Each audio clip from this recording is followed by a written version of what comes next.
ஆண்டவராகிய இயேசுவின் அற்புதமான தூய நாமத்தில் அன்பானவர்களே உங்களை வாழ்த்துகிறோம். அனுதினமும் பரிசுத்த வேதத்தை நன்றி மறவாமல் வாஞ்சையோடு வாசிக்கின்றீர்களா? எல்லா சூழ்நிலையிலும் எந்த ஒரு தேவைக்கும் உயிருள்ள தெய்வமாம் ஆண்டவர் இயேசுவின் சமூகத்தை தேடி ஜெபிக்கின்றீர்களா? அப்படி என்றால் நீங்கள் ஒருபோதும் வெட்கப்பட்டு போவதே கிடையாது. உங்களுடைய முழு இதயமும் உலக முடிமட்டும் நம்மோடு கூடவே இருக்கிற நம் ஆண்டவராய் இயேசு கிறிஸ்துவின் மேல் அர்ப்பணிக்கப்பட்டதாக இருக்க வேண்டும். அதுவே அதிசயங்களையும் ஆச்சரியங்களையும் கொண்டு வரும். ஏசாயா 64 அதிகாரத்தில் 8வது வசனம், இப்பொழுதும் கர்த்தாவே, நீர் எங்களுடைய பிதா, நாங்கள் களிமண், நீர் எங்களை உருவாக்குகிறவர், நாங்கள் அனைவரும் உமது கரத்தின் கிரியே. அல்லேலூயா.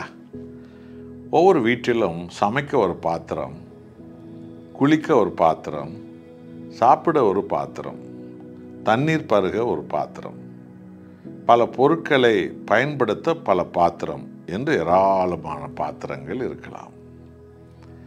ஏன் குளிக்கும் இடத்துல கூட ஒரு பாத்திரம், டாய்லெட்டுக்கு போகும் பாத்ரூமில் கூட ஒரு பாத்திரம் இருக்கிறது. இப்படி பல இடங்களிலே பல பாத்திரங்கள் இருக்கிறது.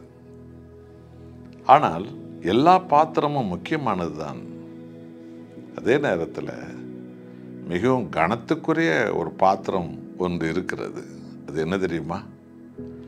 பிதாவாகிய தேவனையும் ஆண்டவராகிய இயேசுவையும் ஆவியான தேவனையும் முழு உள்ளத்தோடு முழு இதயத்தோடு ஆராதிக்கிற பரிசுத்த சபைகளில் திருவிருந்து நடக்கும்போது ஆண்டவராக இயேசுவனுடைய உடல் இது என்று சொல்லி அந்த அப்பத்தை வைக்கிற ஒரு பாத்திரம், ஆண்டவராக இயேசுவனுடைய ரத்தம் இது என்று அந்த குடிக்க கொடுக்கிற அந்த பாத்திரம். இந்த பாத்திரங்களுக்கு முன்புதான் உலகில் உள்ள எல்லா தலைவர்களும், எல்லா மத பெரியோர்களும், எல்லா போதகர்களும், எல்லா பிஷப்களும், எல்லா பாஸ்டரும், அத்தனை கோடி மக்களும் முழங்கால் போட்டு அந்த பாத்திரத்துக்கு முன்புதான் தேவனை நாம் முழு உள்ளத்தோடு கூட ஆராதிக்கிறோம்.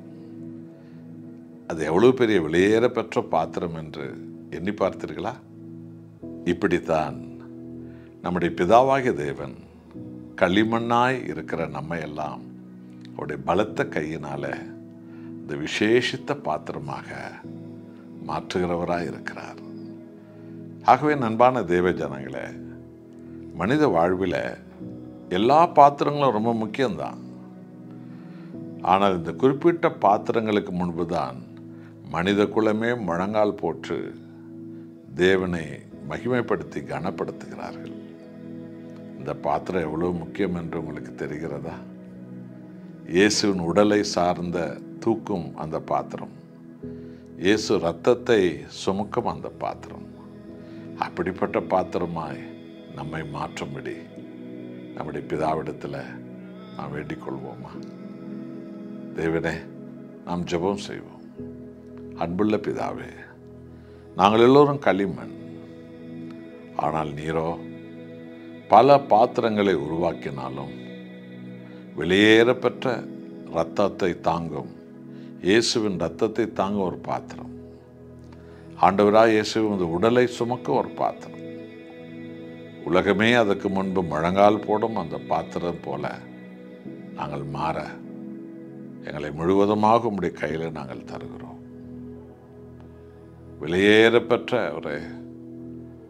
உம்மை வெளியேறப்பெற்ற உம்மை தூக்கி சுமக்கும் அந்த பாத்திரங்களாக நாங்கள் மாறட்டும். எங்களை அப்படியாக மாற்றும். உமது நாமம் உலகமெங்கும் உயர வேண்டும். உம்முடைய சத்தியம் சகல ஜாதிகளுக்கும் போய் சேர வேண்டும். அப்படிப்பட்ட பாத்திரங்களாக எங்களை மாற்றும்.